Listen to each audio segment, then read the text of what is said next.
After the two spies had come back from Jericho to the camp of Israel, Joshua commanded the people to take down their tents and remove from their camping place to the bank of the river Jordan. Then the priests took apart the tabernacle and covered the ark and all the furniture in the holy place, and ran the poles through the rings for carrying the altar, and made ready for leaving the camp. At the same time, the people took down their tents and rolled them up and brought together their flocks and cattle and stood ready to march. Then Joshua gave the word, and they marched down toward the river, which was rolling high and strong in front of them. Joshua said, "Let the priests carry the ark of the covenant in front, and let there be a space between it and the rest of the people of 3,000 feet. Do not come nearer than that space to the ark."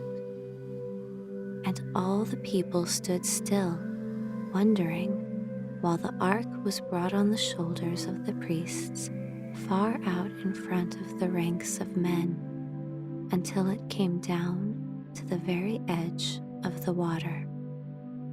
They could not see the ark, for it was covered, but they knew that it was under its coverings on the shoulders of the priests. Then said Joshua to the priests, "Now walk into the water of the river." Then a most wonderful thing took place. As soon as the feet of the priests touched the water by the shore, the river above stopped flowing, and far away up the river they could see the water rising and piling up like a great heap. And below the place where they were standing, the water ran on until it left a great place dry, and the stones on the river's bed were uncovered. Then, at Joshua's command, the priests carried the ark down to the middle of the dry bed of the river and stood there with it on their shoulders. And Joshua gave order to the people to march across the river. In front came the soldiers from Reuben, Gad, and the half-tribe of Manasseh, who had already received their homes on the east of the river, but were with the other tribes to help in the war. After them came all the other tribes, each by itself, until they had all passed over the river. And all this time, the priests stood on the river's dry bed, holding the ark. Then Joshua called for 12 men, one man from each tribe, and he said to them, "Go down into the river and bring up from it 12 stones, as large stones as you can carry, from the place where the priests are standing." They did so, and with these stones Joshua made a stone heap on the bank, and he said, "Let this heap of stones stand here to keep in memory what has taken place today. When your children ask you, 'Why are these stones here?' you shall say to them, 'Because here the Lord God made the river dry before the ark of the covenant, so that the people could cross over into the land that God had promised to their fathers.'" And Joshua told these 12 men to take also 12 other stones, and heap them up in the bed of the river where the priests stood with the ark, so that these stones also might stand to remind all who should see them of God's wonderful help to his people. When all this had been done, and the 2 heaps of stones had been piled up, one on the bank, the other in the bed of the river, Joshua said to the priests, "Come now up from the river and bring the ark to the shore." They did so, and then the waters began to flow down from above until soon the river Jordan was rolling by as it had rolled before. So now at last the children of Israel were safely in the land which God had promised to their fathers more than 500 years before. They set up a new camp with the tabernacle in the middle, the altar before it, and the tents of the tribes around it in order. The place of the camp was near the river, on the plain of Jordan, and was called Gilgal. And there the main camp of the Israelites was kept all the time that they were carrying on the war to win the land of Canaan. When they came into the land, it was the time of the early harvest, and in the fields they found grain and barley in abundance. They gathered it and ground it and made bread of it, and some of it they roasted in the ear. And on that day, the manna which God had sent them from the sky through 40 years ceased to fall, now that it was needed no more.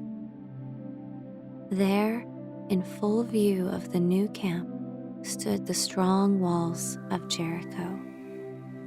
Joshua went out to look at the city, and he saw a man all armed coming toward him.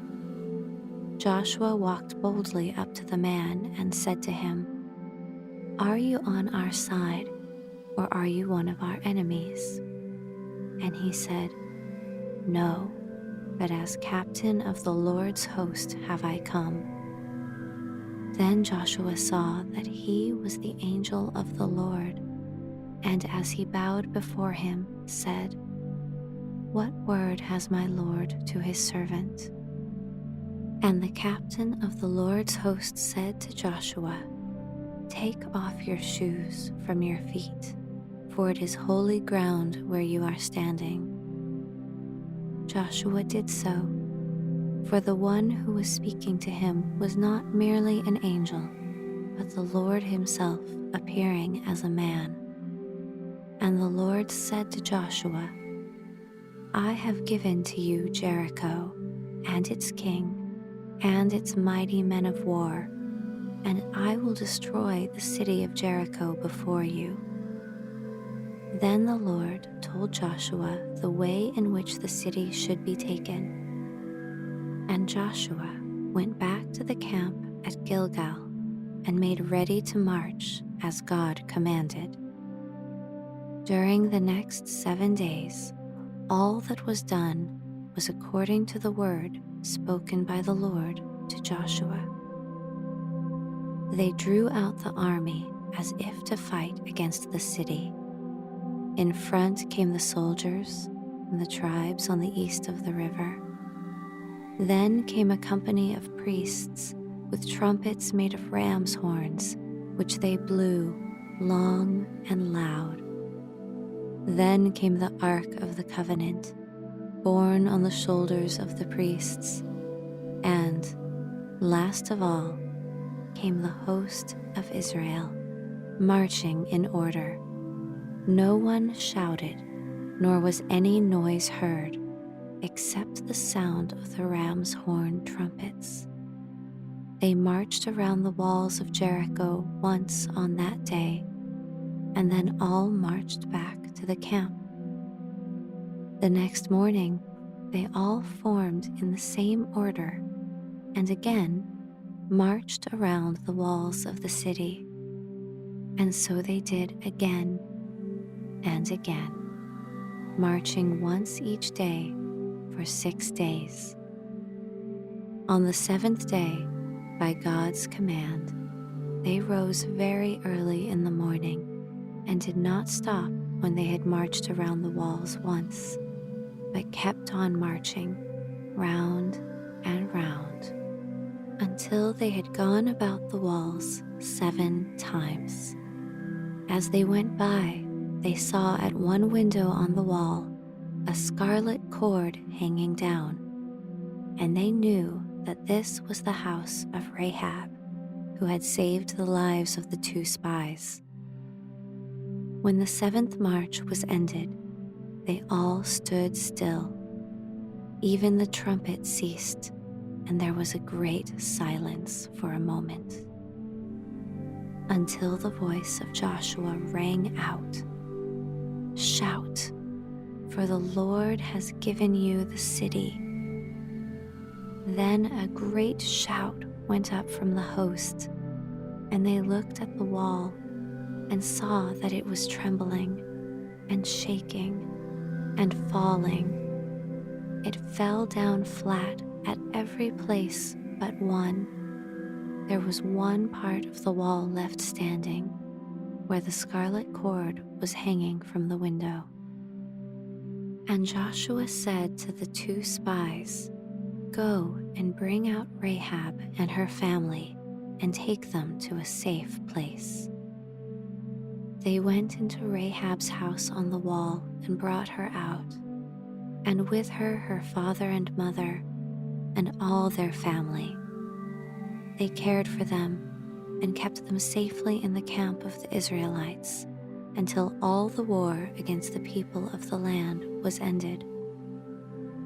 While some of the soldiers were taking care of Rahab, all the rest of the army was climbing up over the ruined wall. The people in the city were so filled with fear when they saw the walls falling down on every side that they did not try to defend it, but sank down helpless and were slain or taken prisoners by the Israelites. Thus the city was taken, with all that was within it. But the Israelites were forbidden to use for themselves any of the treasures in the city. Joshua said to them, "Nothing in this city belongs to you. It is the Lord's, and is to be destroyed as an offering to the Lord." So they brought together all the gold and silver and precious things and all that was in the houses. They took nothing for themselves, but kept the gold and silver and the things made of brass and iron for the tabernacle. All the rest of what they found in the city they burned and destroyed, leaving of the city of Jericho nothing but a waste and a desolation. And Joshua said, "Let the Lord's curse rest on any man who shall ever build again the city of Jericho. With the loss of his oldest born shall he lay its foundation, and with the loss of his youngest son shall he set up the gates of it." After this, Rahab, the woman who had saved the spies, was taken among the people of Israel, just as though she had been an Israelite born. And one of the nobles of the tribe of Judah, whose name was Salmon, took her for his wife. And from her line of descendants, of those who came from her, many years after this, was born David the king. She was saved and blessed because she had faith in the God of Israel.